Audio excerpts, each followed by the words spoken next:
Well, this is a wonderful opportunity for Sherry and I to be here with you all, and we always are blessed when we are here, and we are so thankful to be here again.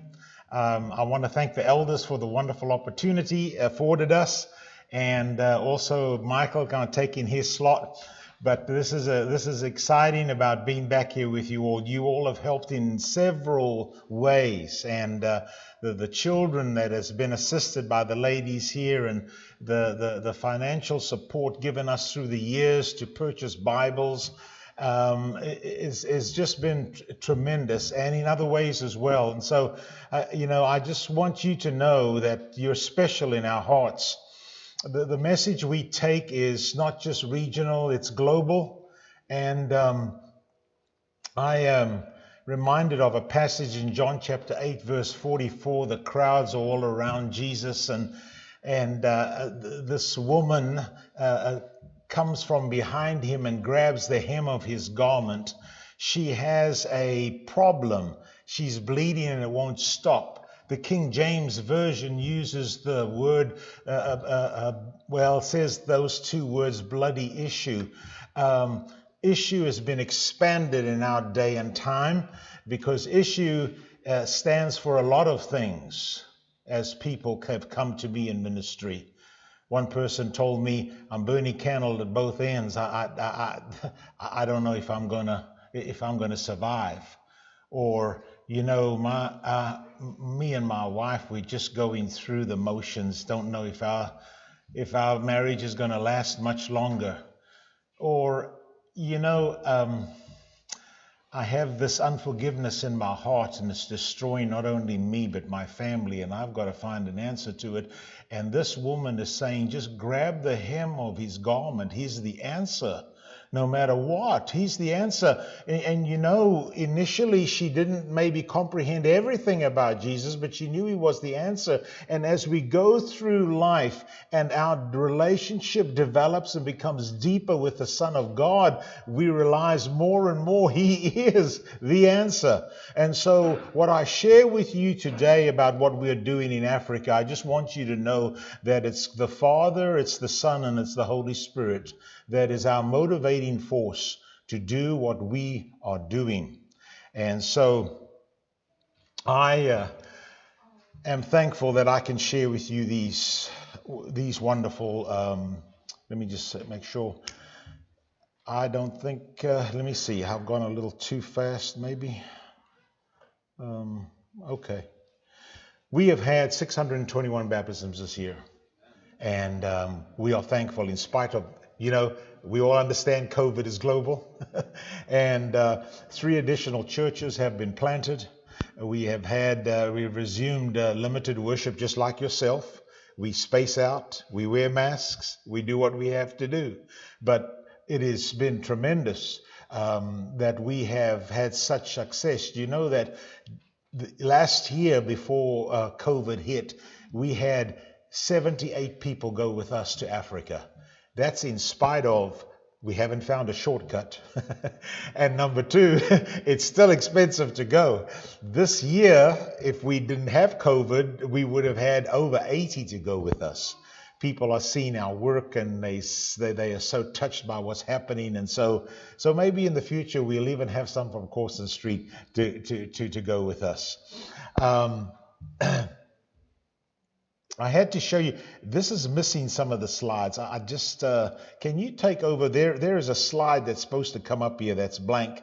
And it is, unless it's been deleted, and I might have deleted it, but it's all right.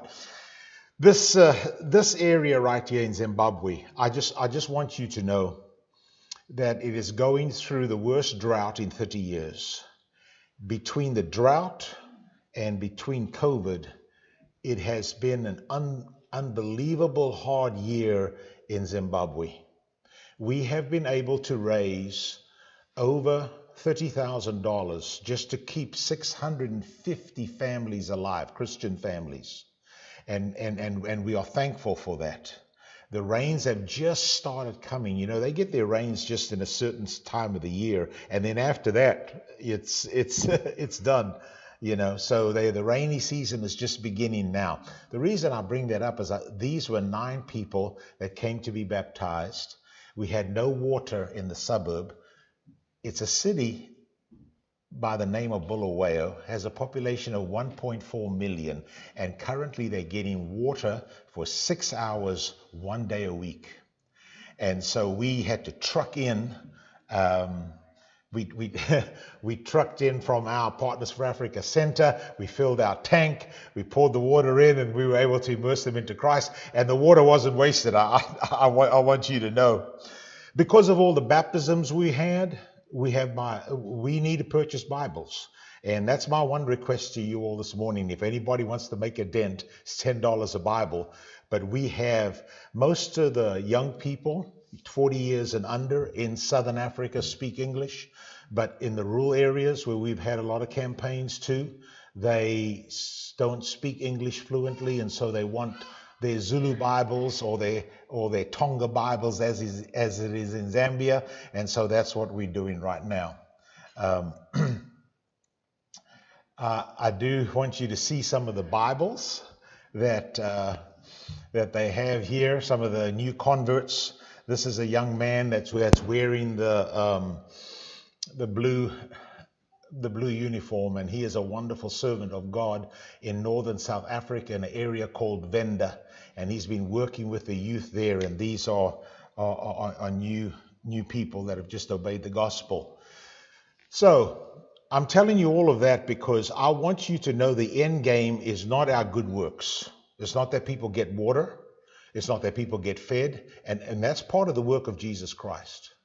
But the end game is that they know Jesus and they have an opportunity to have a relationship with Jesus Christ.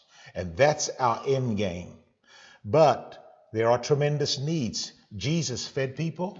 Jesus healed people. And we want those good works to prevail in Southern Africa because they desperately need it. We are working in 5 countries now. We're in Zimbabwe, South Africa, Swaziland, Zambia, and the mountain kingdom of Lesotho. And if you went to Lesotho in July, you could snow ski. Really? Africa in July and snow? It's kind of weird, isn't it? But I want you to know that when Sherry and I began this Partners for Africa, with partners like yourself, we thought if we could do 50 wells in 10 years, that would be awesome. Well, you can see we've done 102 in 13 years. And who would have thought that we would have over this many people getting clean water every day? Do you know the opportunities that it gives us to share the gospel? Last year, before COVID, we had over 1,052 people immersed into Christ. And a lot of that came from our good works gave us the opportunity to share the gospel, because every place where we drill a well, it's not done randomly. We drill a well either where there's a congregation or where we are planting a congregation. It serves a purpose. I want to go back to this one because this was the 100th well, but you just have to see this face. Isn't it just a beautiful smile? This lady is in Zambia, and she had to walk 3 hours every day to go get water and bring it back to her home. 3 days, 3 hours every single day. That was part of her life. Now she just walks 100 meters to the well. She does not have indoor plumbing, but she is happy. She is happy. How blessed we are and how thankful we should be, living in the country we live in. This was at a school in Zambia with 300 children that came at 8 o'clock in the morning and left at 3 in the afternoon and got no water. They had no water then. Those kids wouldn't drink a thing until they got home. And so we provided the school with water, and because of that, we are allowed to go into the public school and teach the Bible twice a week because of that. Isn't that fantastic? This is at one of our wells taken 3 weeks ago in Bulawayo, Zimbabwe. Look at all the people lined up with their buckets to come get water. And I want you to know that this church right here opens up 6 in the morning and closes at 6 at night, and it is constant. And we thank the Lord that the drilling was done so well that we have not run out of water. Thankful. So here we have the benefits for church, family, and community is what the well does. Can I just point out a couple of things? Number one, in Africa, you know who goes to get the water? It's young girls. 12, 13, 14, 15, maybe 16 and 17. Those are the ones that go get water. So if you've got to spend 3 or 4 hours a day going getting water, guess what happens to young girls? They get no education.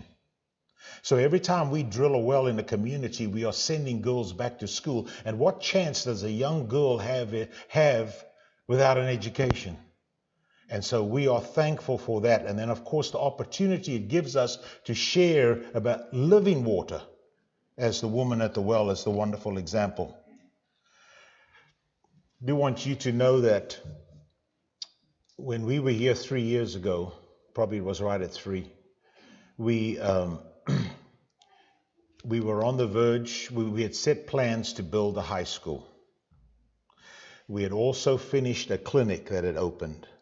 But we had made the emphatic decision that we weren't going to build anything in Africa unless it can be supported in Africa. So we raised the funds to build it here, but it has to sustain itself. Mission work without self-propagation is not going to be lasting. So this is our first income stream. We have land and we're growing vegetables. And do you know that our vegetables right now are supporting our clinic?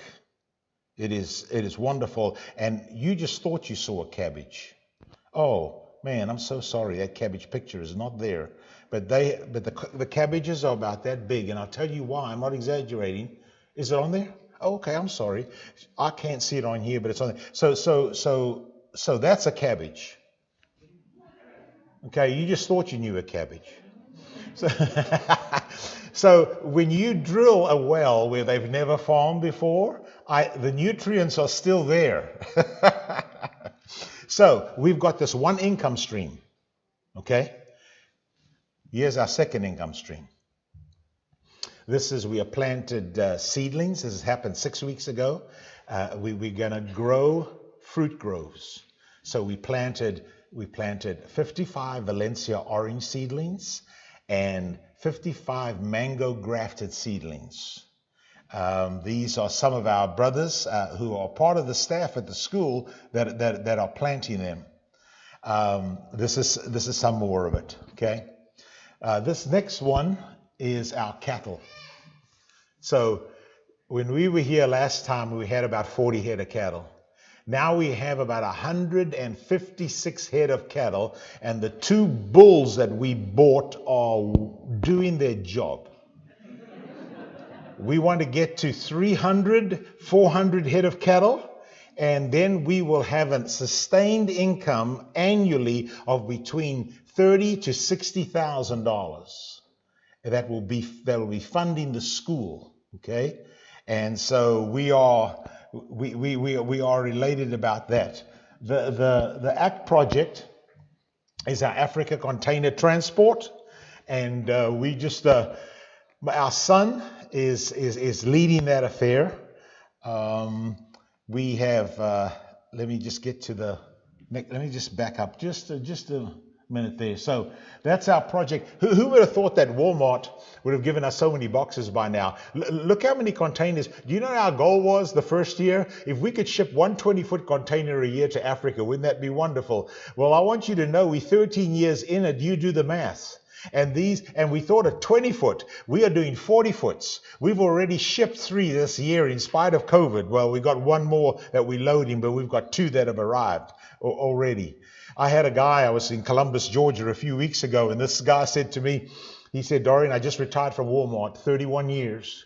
And he said in the Columbus area, population about 300,000, he said the number 1 seller out of all the Walmarts is bananas. And on an average, we sell 70 boxes a day. So I could believe it for all the banana boxes we've been getting. So this container is just arriving in Lesotho, the Mountain Kingdom, okay?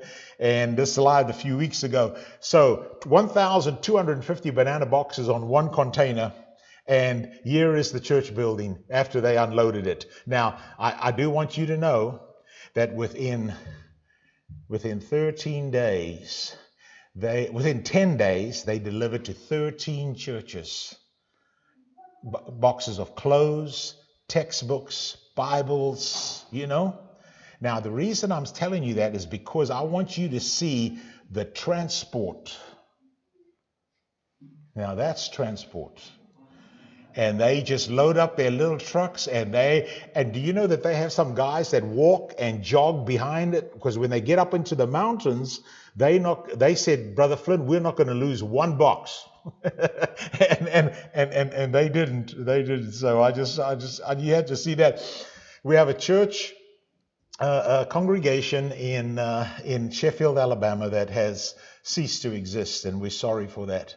They gave us their building so that we can collect. They said because of the mission work, we would like this building to be used for the work of the churches of Christ overseas. And the building was filled with pews. So we've been taking times to send the pews overseas, So this building, the Abia Church of Christ in Maseru, Lesotho, got 4 padded pews. And Brother Adonsi, the minister, said to me, Brother Flynn, I want you to know that this is his words, only the seniors can sit on the pews. We have told the young people it's not for them. And so I joked with my wife. I said, probably if it was in the States, you'd have to have proof by using your AARP card. We shipped this container. It's just about to arrive. And this was given to us by the Mars Hill High School. It's a Christian Church of Christ school in Florence, Alabama. Gave us all these desks and chairs for our new high school, about 120 or so, and it's just about to arrive, and we're really excited about that. This is our son and daughter. We have 3 children, but this is our oldest. Our daughter is the oldest, and then our son Lee. Our daughter handles our IT, and our son handles the ACT project. And we're appreciative. They're holding up uniforms given to us by the Jackson Christian High School. That's going to become one of the schools there. The Amazon Christian Academy is going to open in January. Now, before I show you some pictures on it, I just want you to know that in this particular area of Zimbabwe, they have never had a high school, public or private. Those generations in Africa have never graduated from high school. There are 5 primary schools in the area. So why are you telling us that, Dorian? Because I want you to know that every one of those graduates from now on until the Lord comes back is coming to our Christian high school, and we're going to be sharing Jesus Christ with them every single day. They have no other choice. We're going to be loving and caring, but I'm just saying we're in a strategic position here. Not only that, we're beginning with these freshman students. And by the time they are seniors, we will have our first 2 years of university. This fine Christian man who's led us in singing today goes to Freed-Hardeman University. That's what we're going to have. That's our plans. So we're going to have these boys and girls for maybe 9 or 10 years to share the gospel, and then they're going to go out into Southern Africa. So it is so exciting to me. It still gives me goosebumps, So here's our freshman classroom wing. We're going to start with 1 grade a year, and we'll add a grade every other year, every year. Just want you to know this too, that we have a church in Florence, Alabama, that's going to come and build a classroom wing every year, and they've committed for 5 years. That's our school. The reason I wanted to show you that's where the faculty is. It's finished, but I want you to know that we'll never be on the grid, that we're going to be, we're going to have solar right from the start, and the school does right now. That's the faculty housing finished. I wanted to show you this because I want you to see the dish. The principal of the school said to me, Brother Flynn, I cannot believe the whole world is coming to the bush. because of new technology. And so this is our faculty. I won't be naming them all, but I do want you to know that every one of them, they're all Zimbabweans. They're all faithful Christians. They all have a BA in Bible, and they all have their masters in their particular field. This is the principal, a second generation Christian, and his wife Martha, who will handle our IT. And these are some of the students from the primary schools that will be coming to our high school. This is the church that we have planted on the campus. We have 140 in attendance right now. We had a container arrive, and it had Jif peanut butter. And I grew up in Africa, born and raised in Africa. We had peanut butter, I thought, until I came to the States and tried Jif Extra Crunchy. That's the food we've been distributing. I mentioned it to you, and I just want you to know that we've been able to do that. And then those are some of the children that have benefited who were starving. You know, they were getting one meal every 2 or 3 days, and because we were able to do that. And I do want you to know, because of our good works, because of the good name we have, that the police and the military in Southern Africa have let us distribute because they know who we are. And so we were able to feed these Christian families. Just wanted you to see some of those kids, just precious. And it's rice, beans, and that, you know, and they're so thankful. Martha made masks for the children. And there's some of them taking food home. That's one of the congregations, Brother Justin Zaziba. One of those bags, or 10 kg, it's 22.2 pounds. It'll feed a family of 5 for about a month.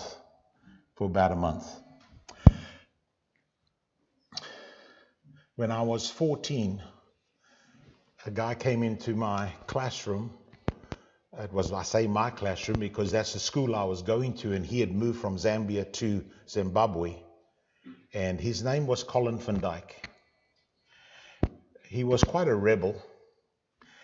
Colin had 2 pens in his pocket, one pen to write with, and the other pen was hollow. Well, it really wasn't. It had a cigarette in it, so that break time he could smoke his cigarette, you know. He drank quite a bit, and I remember when I brought him home, my mother said, "Dorian, who in the world are you hanging out with?" One Sunday, as was usual for our family, my father and I went and picked up people for church. Well, there was a family right next to where Colin had moved that we picked up for church. And so Monday morning, Colin comes to me and says, "You go to church?" Mockingly. "I saw you in the car. You go to church?" And I said, in my best evangelistic method, because I wasn't that committed at that time, "I dare you to come with me." And he said, "Okay." When we had his Zoom memorial about 5 weeks ago, I said, it wasn't that he just met Jesus. It was the decision he made after that. I am going to live for Jesus. And he gave his life to Christ, and him and his wife planted churches in Swaziland, and he became the director of the Bible school there. All because it wasn't the fact that he just knew Jesus intellectually. It's because he had a relationship with Jesus Christ. And for all the work that we are doing in Africa, and for what I want of you all here, of course, is that we share Jesus so that people might get to know and adopt the vision that he has for the world. And so it's just like that African traveling on that road to Gaza, reading from the Messianic prophet. And after Philip explains it to him what he was reading, because he didn't understand it, he says, "See, here is water." And the reason he said that is because he understood that there's a new life here. There's a new birth going on.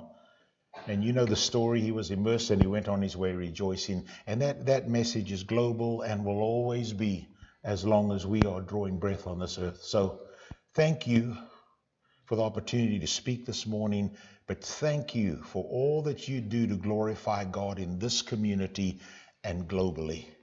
And if you need to receive Jesus Christ through obedience to his word, we invite you as we stand and sing.